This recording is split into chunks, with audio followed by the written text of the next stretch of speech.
ವೀಕ್ಷಕರಿಗೆಲ್ಲ ಸ್ವಾಗತ.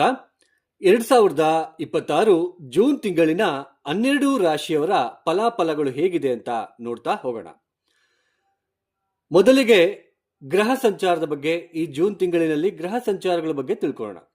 ನೋಡಿ, ಶನಿ ಮೀನ ರಾಶಿಯಲ್ಲಿ ಸಂಚಾರ, ರಾಹು ಕುಂಭ ರಾಶಿಯಲ್ಲಿ ಸಂಚಾರ, ಕೇತು ಸಿಂಹ ರಾಶಿಯಲ್ಲಿ ಸಂಚಾರ, ಗುರು ಮಿಥುನ ರಾಶಿಯನ್ನು ಬಿಟ್ಟು ಕರ್ಕಾಟಕ ರಾಶಿಗೆ ಪ್ರವೇಶವನ್ನು ಮಾಡ್ತಾ ಇದ್ದಾರೆ. ಈ ಕರ್ಕಾಟಕ ರಾಶಿಯ ಗುರುವಿನ ಪ್ರವೇಶದಿಂದ ಕೆಲವೊಂದು ರಾಶಿಗಳಿಗೆ ಗುರುಬಲ ಸ್ವಲ್ಪ ಹೋಗ್ತಾ ಇದೆ, ಕಡಿಮೆ ಆಗ್ತಾ ಇದೆ. ಇನ್ನು ಕೆಲವೊಂದು ರಾಶಿಗಳಿಗೆ ಗುರುಬಲ ಬರ್ತಾ ಇದೆ. ಅದು ಯಾವುದು ಅಂತ ಒಂದೊಂದು ರಾಶಿ ನೋಡ್ತಾ ಹೋಗೋಣಂತೆ.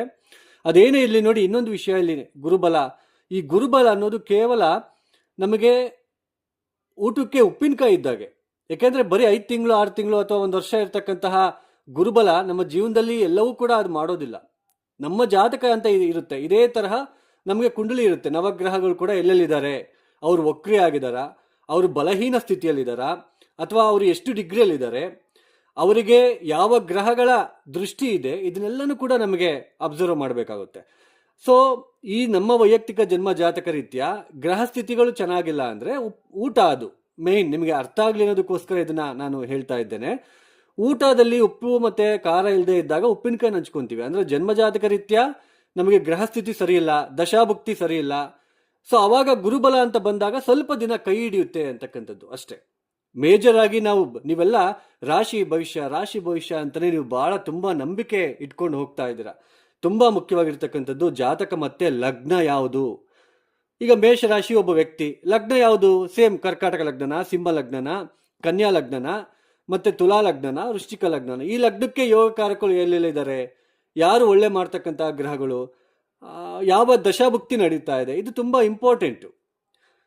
ಹಾಗೇನೆ ಕರ್ಮ ಅಂತ ಜಾಸ್ತಿ ಇದ್ದಾಗ, ನಮ್ಮ ವೈಯಕ್ತಿಕ ಜನ್ಮ ಜಾತಕ ರೀತ್ಯ ಕರ್ಮ ಅನ್ನೋದು ಜಾಸ್ತಿ ಇದ್ದಾಗ ಅಂದ್ರೆ ಗ್ರಹ ಸ್ಥಿತಿಗಳು ಗೊತ್ತಾಗುತ್ತೆ ನಮಗೆ. ಪಂಚಮ ಸ್ಥಾನದಲ್ಲಿ ಚೆನ್ನಾಗಿಲ್ಲ ಅಂದ್ರೆ, ನವಮ ಸ್ಥಾನ ಚೆನ್ನಾಗಿಲ್ಲ ಅಂದ್ರೆ ತುಂಬಾ ನೋವು ಪಡಲೇಬೇಕು. ಅಥವಾ ಲಗ್ನಾಧಿಪತಿ ಚೆನ್ನಾಗಿಲ್ಲ ಅಂದ್ರೆ ನಾವು ಸ್ವಲ್ಪ ನೋವು ಪಡಲೇಬೇಕು. ಸೊ ಆ ತರ ಗ್ರಹ ಸ್ಥಿತಿಗಳು ಚೆನ್ನಾಗಿಲ್ಲದೆ ಇದ್ದಾಗ ಅದನ್ನ ನಾವು ಕರ್ಮ ಅಂತ ಕರಿತೀವಿ.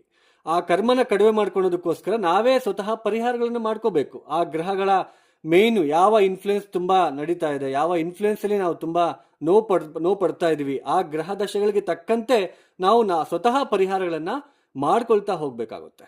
ಸೊ ಅವಾಗ ನಮಗೆ ಅದು ಗೊತ್ತಾಗ್ತಾ ಹೋಗುತ್ತೆ. ಸೊ ನಾವು ಏನೋ ಒಂದು ಎಲ್ಲೋ ಪೂಜೆ ಮಾಡಿಸಿದ್ವಿ, ಏನೋ ಮಾಡಿಸಿದ್ವಿ, ಯಾವ ಗ್ರಹ ದಶೆಗೆ ತಕ್ಕಂತೆ. ಈಗ ನಾವು ಟೈಫಾಯ್ಡ್ ಬಂದಾಗ ಟೈಫಾಯ್ಡ್ ಟ್ರೀಟ್ಮೆಂಟೇ ತಗೋಬೇಕು, ಆ ಥರ ಇರುತ್ತೆ. ನೀವೆಲ್ಲೆಲ್ಲೋ ರವಿದಶೆ ನಡೀತಾ ಇದ್ದಾಗ ನೀವು ಯಾವುದೋ ದೇವಿ ಪ್ರಾರ್ಥನೆ ಮಾಡಿದ್ರೆ ಏನಾಗುತ್ತೆ, ಅದು ಉಪಯೋಗಕ್ಕೆ ಬರಲ್ಲ. ರವಿದಶೆಗೆ ಸಂಬಂಧಪಡ್ತಕ್ಕಂಥ ಪರಿಹಾರನೇ ಮಾಡ್ಕೋಬೇಕು. ಸೊ ಇದು ಅದೇನೇ ಇರಲಿ, ಗ್ರಹ ಸ್ಥಿತಿ ನೋಡಿ, ಗುರು ಕರ್ಕಾಟಕ ರಾಶಿಗೆ ಪ್ರವೇಶ. ಈ ಕುಜ ಬಂದ್ಬಿಟ್ಟು ಈ ಜೂನ್ 21ನೇ ತಾರೀಕಿನ ತನಕ ಮೇಷರಾಶಿಯಲ್ಲಿ ಇರ್ತಾರೆ. ಅದಾದ ನಂತರ ವೃಷಭಕ್ಕೆ ಪ್ರವೇಶವನ್ನು ಮಾಡ್ತಾರೆ. ರವಿ ಕೂಡ ಜೂನ್ 15ನೇ ತಾರೀಕಿನ ತನಕ ವೃಷಭ ರಾಶಿಯಲ್ಲಿ ಇರ್ತಾರೆ. ಜೂನ್ 15ನೇ ತಾರೀಕು ಮಿಥುನ ರಾಶಿಗೆ ಬರ್ತಾರೆ. ಇನ್ನು ಬುಧನು ಕೂಡ ಈ ಜೂನ್ ತಿಂಗಳಿನಲ್ಲಿ 22ನೇ ತಾರೀಕಿನ ತನಕ ಮಿಥುನ ರಾಶಿಯಲ್ಲೇ ಇರ್ತಾರೆ. ಜೂನ್ 22ಕ್ಕೆ ಮತ್ತೆ ಅವರು ಬದಲಾವಣೆ ಆಗ್ತಾರೆ. ನೆಕ್ಸ್ಟ್ ಶುಕ್ರನು ಕೂಡ ನೋಡಿ, ಜೂನ್ ನಮಗೆ ಇಲ್ಲಿ 8ನೇ ತಾರೀಕಿನ ತನಕ ಮಿಥುನ ರಾಶಿಯಲ್ಲಿ ಇರ್ತಾರೆ. ನಂತರ ಕರ್ಕಾಟಕ ರಾಶಿಗೆ ಪ್ರವೇಶವನ್ನು ಮಾಡ್ತಾರೆ. ಧನಸ್ಸು ರಾಶಿಗೆ ಇಷ್ಟು ದಿನ ಸಪ್ತಮ ಸ್ಥಾನದಲ್ಲಿ ಗುರುವಿನ ಸಂಚಾರ ನಡೀತಾ ಇತ್ತು. ಸ್ವಲ್ಪ ಈ ಅರ್ಧಾಷ್ಟಮ ಶನಿ ಇದ್ರೂ ಕೂಡ, ಅರ್ಧಾಷ್ಟಮ ಶನಿ ಅಂದ್ರೆ ಏನು, 4ನೇ ಮನೆಯಲ್ಲಿ ಶನಿಯ ಸಂಚಾರ.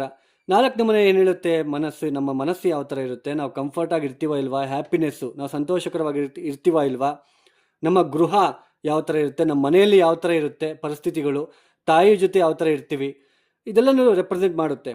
ಅಂತಹ ಮನೆಗೆ ಶನಿಯಂತಹ ಕರ್ಮಕಾರಕ ಬಂದಾಗ ಈ ಶನಿಯ ದೃಷ್ಟಿ ನಿಮ್ಮ ಒಂದು ಜನ್ಮರಾಶಿಯ ಮೇಲೆ ಬೀಳುತ್ತೆ, ಮತ್ತೆ ದಶಮ ಸ್ಥಾನ ವೃತ್ತಿ ಸ್ಥಾನದ ಮೇಲೆ ಬೀಳ್ತಾ ಇರೋದ್ರಿಂದ ವೃತ್ತಿಯ ಮೇಲೆ ಸಾಕಷ್ಟು ತೊಂದರೆಗಳನ್ನು ತಂದು ಕೊಡ್ತಿದೆ. ಆಲ್ರೆಡಿ ಸಾಕಷ್ಟು ಜನ ಉದ್ಯೋಗ ಕಳ್ಕೊಂಡಿದ್ದೀರಾ, ತುಂಬ ಇಂಟರ್ವ್ಯೂ ನೋಡಿದ್ದೀರಾ, ತುಂಬಾ ಪ್ರಯತ್ನ ಪಡ್ತಾ ಇದ್ದೀರಾ, ಉದ್ಯೋಗದಲ್ಲಿ ಸಾಕಷ್ಟು ಹಿನ್ನಡೆಯನ್ನು ಅನುಭವಿಸ್ತಾ ಇದ್ದೀರಾ, ಉದ್ಯೋಗದಲ್ಲೇ ಚಿಂತೆಗಳನ್ನು ಜಾಸ್ತಿ ಮಾಡ್ತಾ ಇದ್ದೀರಾ, ಉದ್ಯೋಗಕ್ಕೋಸ್ಕರ ತುಂಬ ನೋವು ಪಡ್ತಾ ಇದ್ದೀರಾ, ಮನಃಶಾಂತಿ ಇಲ್ಲ, ಯಾವುದೋ ನಮಗೆ ಇಷ್ಟವಿಲ್ಲದ ಪ್ರದೇಶದಲ್ಲಿ ನಾವು ನೆಲೆಸಬೇಕಾಗಿರೋ ಒಂದು ಪರಿಸ್ಥಿತಿ ನಿಮಗೆ ತಂದು ಕೊಟ್ಟಿರುತ್ತೆ ಶನಿಯ ಒಂದು ಸಂಚಾರದಿಂದ.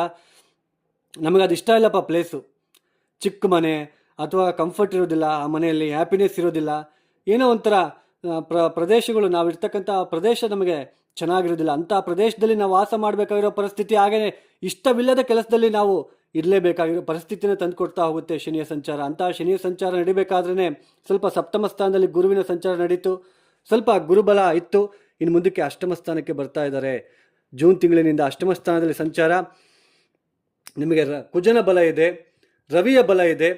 ಜೂನ್ 15ನೇ ತಾರೀಕಿನ ತನಕ ರವಿ ಬಲ ಇರುತ್ತೆ. ಅದಾದ ನಂತರ ಕೂಡ ರವಿ ಬಲ ಇರುತ್ತೆ, ತೊಂದರೆ ಇರೋದಿಲ್ಲ. ಬಟ್ ಶುಕ್ರನ ಬಲನೂ ಕೂಡ ಇರುತ್ತೆ. ಜೂನ್ 8ರಿಂದ ನಿಮಗೆ ಶುಕ್ರನ ಬಲ ಬರ್ತಾ ಇದೆ, ಬುಧನ ಬಲನೂ ಕೂಡ ನಿಮಗಿರುತ್ತೆ. ಸೊ ಒಟ್ಟಾರೆಯಾಗಿ ಗುರು ಅಷ್ಟಮ ಸ್ಥಾನದಲ್ಲಿ ಸಂಚಾರ ಮಾಡ್ತಾ ಇರೋದು ನಿಮಗೆ ಗುರುಬಲ ಇರೋದಿಲ್ಲ. ಆದರೆ ಆಕಸ್ಮಿಕವಾಗಿ ನಿಮಗೆ ಪ್ರಾಪರ್ಟಿ ರಿಲೇಟೆಡ್ ಏನಾದರೂ ಇಶ್ಯೂಸ್ ನಡೀತಾ ಇದ್ದರೆ, ಆಸ್ತಿ ಮನೆ ವಿಚಾರ ಏನಾದರೂ ತೊಂದರೆಗಳು ಆಗ್ತಾ ಇದ್ದರೆ, ನಿಮಗೆ ಆ ತೊಂದರೆಗಳಿಂದ ಹೊರಗಡೆ ಬರ್ತಕ್ಕಂತಹ ಸಾಧ್ಯತೆಯೂ ಕೂಡ ಕಂಡು ಬರ್ತಾ ಇರುತ್ತೆ. ಆದರೆ ಹಣಕಾಸಿನ ವಿಚಾರದಲ್ಲಿ ಫ್ಲಕ್ಚುಯೇಷನ್ಸ್ ಇರುತ್ತೆ. ಹಣಕಾಸಿನ ವಿಚಾರದಲ್ಲಿ ಸ್ವಲ್ಪ ತೊಂದರೆ ತಾಪತ್ರಗಳನ್ನು ನೀವು ಪಡಲೇಬೇಕು. ಖರ್ಚುಗಳು ಜಾಸ್ತಿ. 12ನೇ ಮನೆ ಮೇಲೆ ದೃಷ್ಟಿ, ಜನ್ಮರಾಶಿಯಿಂದ 12ನೇ ಮನೆ, 1, 2, 3, 4, 5, 5ನೇ ಮನೆ ಮೇಲೆ ದೃಷ್ಟಿ ಅಂದರೆ ನಿಮ್ಮ ಜನ್ಮರಾಶಿಯಿಂದ 12ನೇ ಮನೆ ಆಗುತ್ತೆ. ಸ್ವಲ್ಪ ಖರ್ಚುಗಳು ಜಾಸ್ತಿ ಮಾಡಬೇಕಾಗಿರೋ ಪರಿಸ್ಥಿತಿಗಳು ನಿರ್ಮಾಣ ಆಗ್ತಕ್ಕಂಥದ್ದು. ಶರೀರದ ತೂಕ ಜಾಸ್ತಿ ಆದಂಗೆ ಕಾಣ್ತಾ ಇರುತ್ತೆ ಗುರುವಿನ ಅಷ್ಟಮ ಸ್ಥಾನದ ಸಂಚಾರದಿಂದ. ಗುರುಬಲ ಇರೋದಿಲ್ಲ, ಆದರೆ ಮನಃಶಾಂತಿ ಸಿಗುತ್ತೆ. ಗುರುವಿನ ದೃಷ್ಟಿ ಶನಿಯ ಮೇಲೆ ಬೀಳ್ತಾ ಇರೋದ್ರಿಂದ ಈ ಸಮಯದಲ್ಲಿ ವೀರಭದ್ರ ದರ್ಶನ, ಕಾಲಭೈರವ ಗಾಯತ್ರಿ ಮಂತ್ರ ಎಷ್ಟು ನೀವು ಹೇಳ್ಕೊಳ್ತೀರೋ ಮತ್ತಷ್ಟು ಮನಃಶಾಂತಿ, ಮನೆ ಬದಲಾವಣೆಗಳು, ಪ್ರಾಪರ್ಟಿ ನೀವು ಅಂದ್ಕೊಂಡಂಗೆ ಆಗೋದು, ಪ್ರಾಪರ್ಟಿ ತಗೊಳ್ತಕ್ಕಂಥದ್ದು, ಕೈ ಬಿಟ್ಟೋಗಿರ್ತಕ್ಕಂಥ ಪ್ರಾಪರ್ಟಿ ಅಥವಾ ಜಾಬ್ ಕೂಡ ನಿಮಗೆ ಮತ್ತೆ ಬರ್ತಕ್ಕಂಥ ಸಾಧ್ಯತೆಯೂ ಕೂಡ ಹೆಚ್ಚಾಗಿ ಕಂಡು ಬರ್ತಾ ಇರುತ್ತೆ. ರವಿ ಬಲ ಇದೆ. ಜೂನ್ 15ನೇ ತಾರೀಕಿನ ತನಕ ರವಿ ಬಲ ಇದೆ. ಕುಜ ಬಲ ಇರುತ್ತೆ. ಕುಜ ಪಂಚಮಾಧಿಪತಿ ಪಂಚಮ ಸ್ಥಾನದಲ್ಲಿ ಮತ್ತು ಷಷ್ಠ ಸ್ಥಾನದಲ್ಲಿ ಇರೋದ್ರಿಂದ ಬಲ ಅನ್ನೋದಿರುತ್ತೆ. ನೀವು ಅಂದ್ಕೊಂಡಿರ್ತಕ್ಕಂಥ ಕೆಲಸ ಕಾರ್ಯಗಳು ಚೆನ್ನಾಗಿರುತ್ತೆ. ಬಟ್ ಇನ್ವೆಸ್ಟ್ಮೆಂಟ್ ಮಾಡೋ ವಿಚಾರದಲ್ಲಿ ಜಾಗ್ರತೆ. ದೊಡ್ಡ ಇನ್ವೆಸ್ಟ್ಮೆಂಟ್ ಯಾರೆಲ್ಲ ಮಾಡ್ತಾ ಇದ್ರು ಸ್ವಲ್ಪ ಅದರಲ್ಲಿ ನೀವು ಜಾಗ್ರತೆಯಾಗಿರೋದಕ್ಕೆ ಪ್ರಯತ್ನ ಮಾಡಿ. ಹಾಗೆಯೇ ಈ ಒಂದು ಶುಕ್ರನ ಬಲ, ಜೂನ್ 8ರಿಂದ ಶುಕ್ರನ ಬಲ ಮತ್ತಷ್ಟು ಸ್ವಲ್ಪ ಹಣಕಾಸಿನ ವಿಚಾರದಲ್ಲಿ ಯಾರೆಲ್ಲ ನೀವು ನೋವು ಪಡ್ತಾ ಇದ್ದೀರಾ, ಹಣಕಾಸಿನ ವಿಚಾರದಲ್ಲಿ ಸ್ವಲ್ಪ ಫ್ಲಕ್ಚುಯೇಷನ್ ಸ್ವಲ್ಪ ಕಡಿಮೆ ಆಗ್ತಕ್ಕಂಥದ್ದು. ನಿಮಗೆ ಸ್ವಲ್ಪ ದಿನ ಶುಕ್ರನ ಬಲ ಇರುತ್ತೆ. ಹಾಗೆಯೇ ನಿಮಗೆ ಬುಧನ ಬಲ ಇದೆ, ರವಿಯ ಬಲನೂ ಇದೆ. ನೀವು ಅಂದ್ಕೊಂಡಿರ್ತಕ್ಕಂಥ ಕೆಲಸ ಕಾರ್ಯಗಳು ನಿಮಗೆ ನೆರವೇರ್ತಕ್ಕಂಥದ್ದಾಗಿರ್ಬೋದು. ಪ್ರಾಪರ್ಟಿ ಇಶ್ಯೂಸ್ ಏನಾದಿದ್ರೆ ಅದರಲ್ಲಿ ಅದನ್ನು ಸೊಲ್ಯೂಷನ್ಗೆ ಹುಡುಕ್ತಕ್ಕಂಥದ್ದು, ಸಾಲ್ವ್ ಆಗ್ತಕ್ಕಂಥದ್ದು. ಹಾಗೆಯೇ ಹೊಸ ಉದ್ಯೋಗಕ್ಕೋಸ್ಕರ ಯಾರೆಲ್ಲ ಪ್ರಯತ್ನ ಪಡ್ತಾ ಇದ್ದೀರಾ ಅಥವಾ ಮನೆ ಚೇಂಜ್ಗೋಸ್ಕರ ಯಾರೆಲ್ಲ ಪ್ರಯತ್ನ ಪಡ್ತಾ ಇದ್ರೆ ಈ ಸಮಯದಲ್ಲಿ ಮತ್ತೆ ನಿಮಗೆ ಮನೆ ಚೇಂಜ್ ಆಗ್ತಕ್ಕಂಥ ಲಕ್ಷಣಗಳು ಕೂಡ ಕಂಡು ಬರ್ತಾ ಇರುತ್ತೆ ಅಂತಲೇ ಹೇಳಬಹುದು. ಸ್ವಲ್ಪ ಎಫರ್ಟ್ ಜಾಸ್ತಿ ಹಾಕ್ಬೇಕು. ಯಾಕಂದರೆ ನವಮಾಧಿಪತಿ 6ನೇ ಮನೆ ಇರೋದ್ರಿಂದ ಸ್ವಲ್ಪ ಎಫರ್ಟ್ ಜಾಸ್ತಿ ಹಾಕೋ ಥರ ಮಾಡುತ್ತೆ. ಸ್ವಲ್ಪ ಜರ್ನಿ ಇರುತ್ತೆ ಈ ಸಮಯದಲ್ಲಿ. ಸ್ವಲ್ಪ ಎಲ್ಲಾದರೂ ನೀವು ಬೇರೆ ಕಡೆ ಹೋಗಬೇಕಾಗಿರೋ ಪರಿಸ್ಥಿತಿ, ವಾಸಸ್ಥಾನ ಆಗಿರ್ಬೋದು, ಸ್ವಲ್ಪ ಜರ್ನೀಸ್, ಫಾರಿನ್ ಟ್ರಾವೆಲ್ ಕೂಡ ತೋರಿಸ್ತಾ ಇದೆ ಈ ಸಮಯದಲ್ಲಿ. ಒಟ್ಟಾರೆಯಾಗಿ ಈ ಜೂನ್ ತಿಂಗಳಲ್ಲಿ ಧನುಸು ರಾಶಿಯವರಿಗೆ ಸ್ವಲ್ಪ ಮಿಶ್ರ ಫಲಿತಾಂಶಗಳು. ಗುರುಬಲ ಇರೋದಿಲ್ಲ, ಆದರೆ ಗುರುವಿನ ದೃಷ್ಟಿ ಶನಿಯ ಮೇಲೆ ಬೀಳ್ತಾ ಇರೋದ್ರಿಂದ ಪರವಾಗಿಲ್ಲ. ಇರ್ತಕ್ಕಂಥ ಬಾಧೆಗಳು ಕಡಿಮೆ ಆಗುತ್ತೆ. ಕಾಲಭೈರವ ಗಾಯತ್ರಿ ಮಂತ್ರ, ಓಂ ಕಾಲಕಾಲಾಯ ವಿದ್ಮಹೇ ಕಾಲತೀತಾಯ ಧೀಮಹಿ ತನ್ನೋ ಕಾಲಭೈರವ ಪ್ರಚೋದಯಾತ್, ಈ ಮಂತ್ರವನ್ನು ಹೇಳ್ಕೊಳ್ತಕ್ಕಂಥದ್ದು, ವೀರಭದ್ರ ದರ್ಶನವನ್ನು ಮಾಡ್ಕೊಳ್ತಕ್ಕಂಥದ್ದು, ದಕ್ಷಿಣಾಮೂರ್ತಿ ದರ್ಶನವನ್ನು ಮಾಡ್ಕೊಳ್ತಕ್ಕಂಥದ್ದು ಕೂಡ ತುಂಬ ಅನುಕೂಲ. ಇದನ್ನು ಮಾಡ್ಕೊಳ್ಳಿ. ಖಂಡಿತ ಧನುಸು ರಾಶಿಯವರಿಗೆ ಸ್ವಲ್ಪ ಇರತಕ್ಕಂಥದ್ದು ಕಡಿಮೆ ಆಗ್ತಕ್ಕಂಥದ್ದು ನಿಮಗೆ ಕಾಣಿಸುತ್ತೆ.